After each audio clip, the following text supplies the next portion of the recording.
The Atlanta Braves dropped Game 2 to the Houston Astros 6-2 in a really disappointing showing all around. Let's talk about it. This is the Braves Postcast, your instant game reaction for the Atlanta Braves. Part of the Locked On Podcast Network, your team every day. Yes, welcome on into the Braves Postcast, part of Locked On Sports Atlanta, where we cover your Atlanta sports teams each and every day. I'm your host, Lindsay Crosby, author of the Braves Today newsletter over at bravestoday.com. You can follow me on social media at Crosby Baseball. That is Jake Mastriani, host of Locked On Braves, back from his trip to watch this team on Friday. And since he wasn't there tonight, they did not lose as badly as they did yesterday, but they still lose 6-2. Follow Jake on social media at shortstopball. Make sure you're subscribed to Locked On Braves wherever you get your podcasts. Jake's had a ton of great takes about this team and what to do about next season. And that's kind of where I want to go with this, Jake, because we talked earlier in the week about Bryce Elder having a good start against the Cubs and how he was second in baseball in quality starts from the beginning of August through, Monday? When his start was Monday, I think. And he goes out tonight and he gives up an egg, right? 4 1/3 innings, 10 hits, 6 runs, 3 walks to 7 strikeouts. Does get the strikeouts. Very un-Bryce Elder-like thing to do. Gets the strikeouts, but just gets obliterated. And given how we've seen so many of these between injuries and ineffectiveness in the rotation, and I think even last night, Hurston Waldrop having trouble with that game. Obviously, you were there. You saw it. How important is it? Like when Alex Anthopoulos says the rotations are focused this offseason, how important is that to reinforce the group that you have coming back? Yeah, it's important. We've been talking a lot. How can you keep Waldrop and Elder out of the rotation? Well, they're starting to give you a little bit of reasons for why. And I said, even with that, with the way Elder and Waldrop has looked, I think it's still very important you find some veteran depth in your rotation, just because we've seen it. You need 10, 11, 12, 13 starters just to get through a year.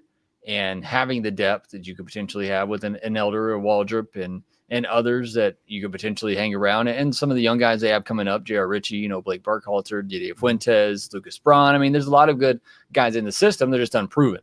But the more experience you get these guys, the more depth they're going to provide you. But it still shouldn't stop AA. And I'm glad to hear him say that. And I hope he's truthful in it. Not that I don't trust AA completely anymore, but he's said some things in the past that didn't always work out or come true. But I hope that is his philosophy going into the offseason. There has to be more of an emphasis on getting some quality pitching depth, both in the starter role and the rotation or in the bullpen this offseason. I mean, that has to be it. We knew it coming into this year, particularly in the bullpen. That was the biggest concern. We all were talking about it. You didn't replace AJ Minter. You didn't replace an injured Joe Jimenez and came back to bite you. You just didn't have enough depth in your bullpen. You cannot go into another season with that again, especially with how pitcher injuries are. You just have to assume you're going to lose at least 2 guys in your rotation for significant periods of time. That's just the game today, unfortunately. And you have to be better prepared for that. They weren't coming into this year, and it wasn't going to matter if the offense played like it did in the first half, and quite honestly, like they have the past week or so here. It wasn't going to matter too much, but still, you didn't help yourself out enough and give yourself enough protection by building out that depth in the offseason. So that's got to remain a very high priority for Alex Anthopoulos this offseason.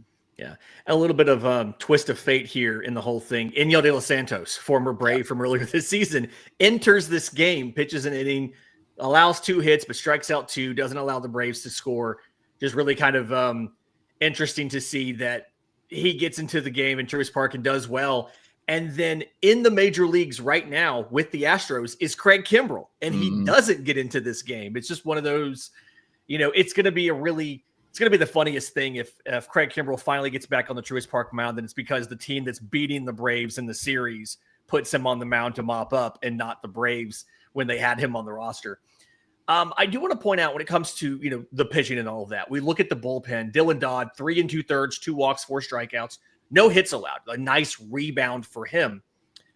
But Tyler Kinley comes in and pitches the top of the 9th. And it's really coincidental because I wrote about this morning on bravestoday.com, but he has escalators in his contract for finishing games. And every 5 games, once he hits 20, that he finishes, meaning he pitches Atlanta's final inning, he gets an extra $500,000. This is the 19th one, the 19th time he's finished a game this season.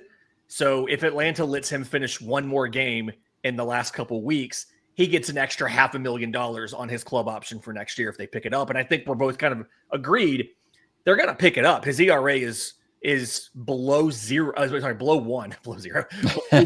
Below one. That'd be amazing, wouldn't it? What a deadline get. But it's below 1 since they acquired him. So it feels like no matter what reinforcements you do to the pitching staff, what you do to the bullpen, feels like you're going to have him simply because he's been able to be so good since coming over to Atlanta and doing like we thought, ramping up the slider usage a lot to about 75% or so. Yeah, I mean, it feels like a carbon copy of what you did with Pierce Johnson, right? You just got him over from Colorado. You focused on his best pitch, and it's been really, really good. And I'm sure that, like I said, they'll pick up that option and ride it out. And hopefully that's going to be a good find and part of, that depth and finding for the bullpen next year. I did want to talk a little bit more about Bryce Elder, though, because in the podcast this week where I was talking about Bryce Elder and, I said it's a great run that he's on. We've seen it before. I think that's just him. And this is probably just one of those starts we're seeing the regression. But I've talked a lot about the four-seamer, talked about it on here as well, as I think it's a pitch that if he can elevate it, and we've seen even a little bit more velocity on it in this hot stretch that he's had, almost up a mile per hour. Mm-hmm. And in this start in particular, his yearly average for induced vertical break is 17. He maxed out at 17 in this one and averaged 15 in it. But even bigger than that is that half of his four-seamers, he didn't throw that many, were either middle of the zone or down. And that pitch has to stay up at the top of the zone because it helps play off of everything else. The sinker down, the slider down, it has to be up in the top of the zone. And he just didn't do that enough in the start. And this good run that he's been having, all of those four-seamers have been belt higher up. And he just didn't do that in this one. A lot of hard hit contact. We talked about in that episode too, how in this great stretch that he's had, not walking anybody, not giving up any homers. 3 walks in this one, home run in this one.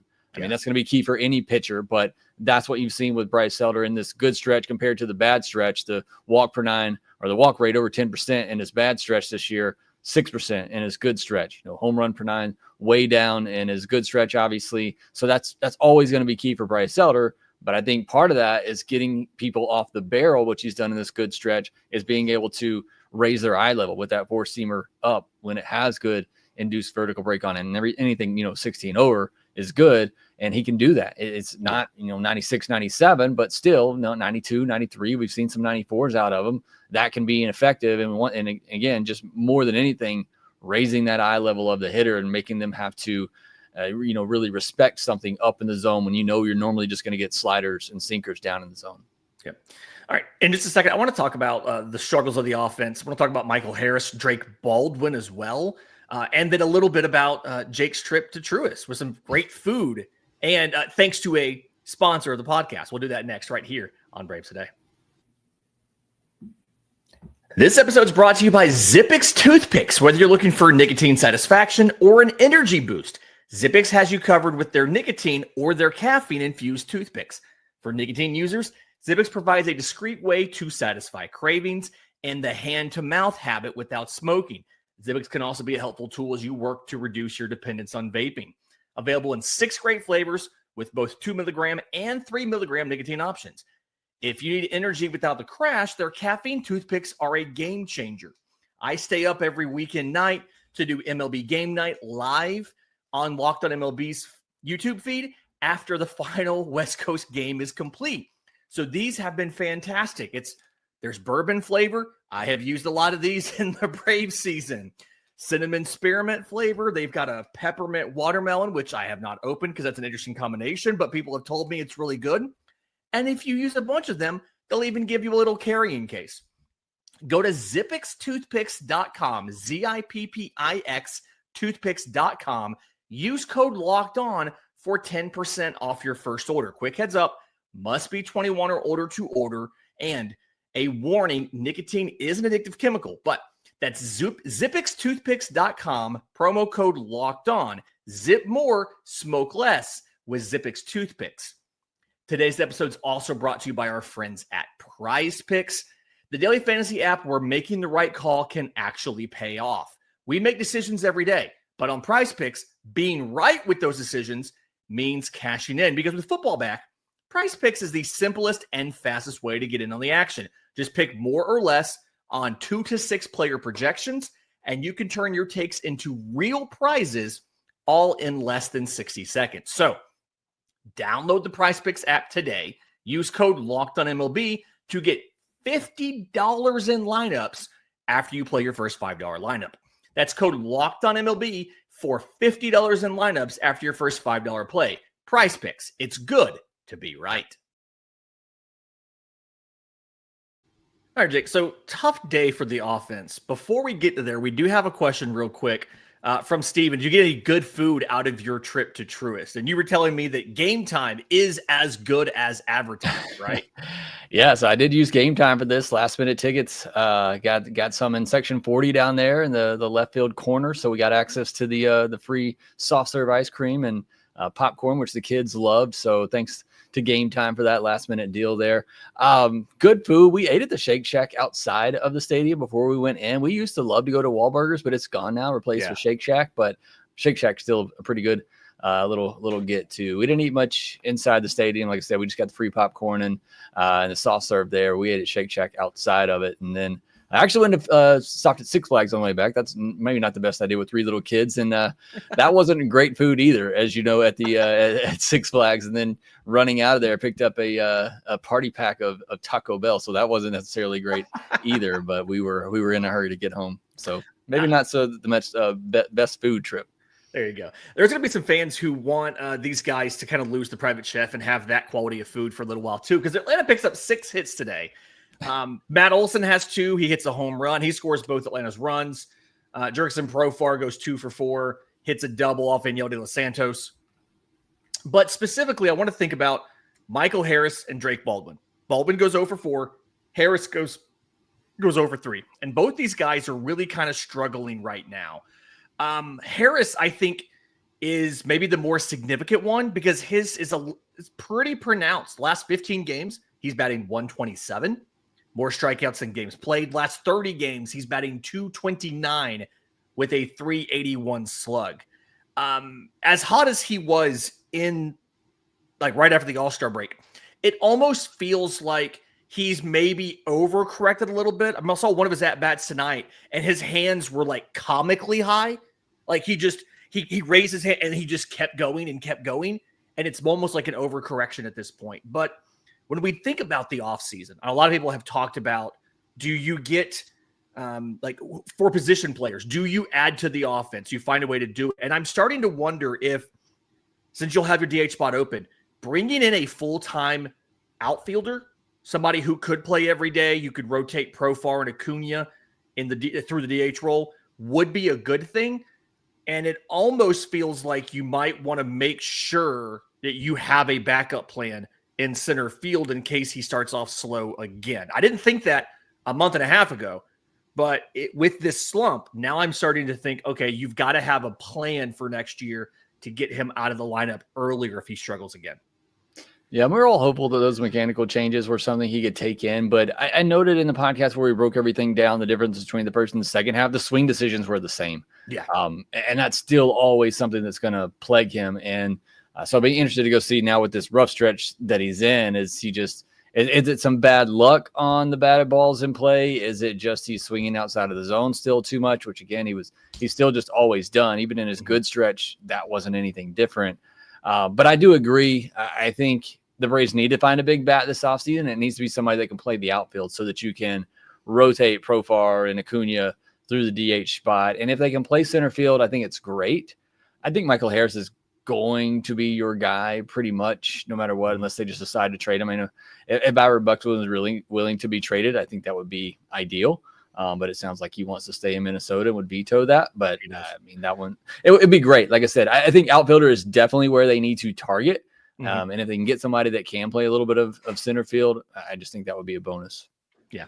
And a question from Eddie here in the chat. Is this just bad luck for Drake Baldwin in September? He's in his own slump. Right now, last 30 games, he's batting 219. And I kind of went and looked at, since Eddie asked, the expected stuff for this month.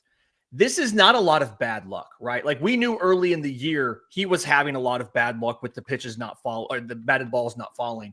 In the month of September, Drake Baldwin's expected batting average is 203. So, I mean, he's really kind of going through it right now. It's just hard. It's hard to win Rookie of the Year when you are cold to end the year. But this is I have a couple thoughts here. I think one of them is this is a great reason to explain why you don't necessarily want to trade Sean Murphy just based off of, a good and above average season from Drake Baldwin, because he can get cold, he can get hurt, things like that. But two, how much do you think it's the shift in play time at the end of a long season that's just finally kind of catching up to Drake Baldwin, where he hasn't had a day off since Sean Murphy went down? Yeah, I don't want to give him a free just necessarily pass here, but the first thing that came to mind when I saw Eddie's question there was it's a rookie at the end of a very long season who's getting asked to play, a lot right now, and a lot of pressure on him. I'm sure he's feeling the pressure too to win the Rookie of the Year. And it's unfortunate because, again, I don't want to say the guy is choking, but I mean, in some ways he kind of is. I mean, he's letting other guys pass him here. It really does come down to this last month, and he's not performing. But I do think part of that is just rookie. I'm sure some pitchers are making some adjustments to him, but I think it's just getting tired because the at-bats don't look as good. And that's something we've always seen from Baldwin this year. Even when he wasn't getting the results, the at-bats still looked good. And right now, it's just going up there. I feel like he's in an 0-2 hole, and then he's flailing at some pitches and making weak contact. Yeah. And that's just not something we've seen a lot from Drake Baldwin throughout the season. So I think it's just a long year, rookie season. Playing a catcher, I mean, that's demanding position. So I think it's all just kind of catching up with him right now. Yeah.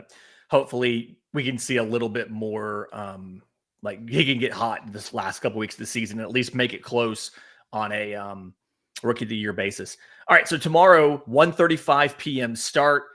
Framber Valdez versus Joey Went. Battle of the lefties. Really hopeful that Atlanta cannot get swept by the Astros here because it's just been a rough weekend so far, been a rough series so far. And it's all come back to your pitching stumbling and your offense just not able to pick them up. Hopefully Sunday can be different for the Braves. Do us a favor, you're listening on audio, leave a 5-star review, Apple, Spotify, wherever you get your podcasts. You're watching on YouTube, subscribe to the channel, hit the notification bell so you know when we go live to break down Sunday's game. Jake's got more episodes coming up this week, breaking down everything from Rookie of the Year chase to the rotation, the Ronaldo Lopez news, all that kind of stuff. For Jake Mastriani, I'm Lindsay Crosby. This has been the Braves Postcast.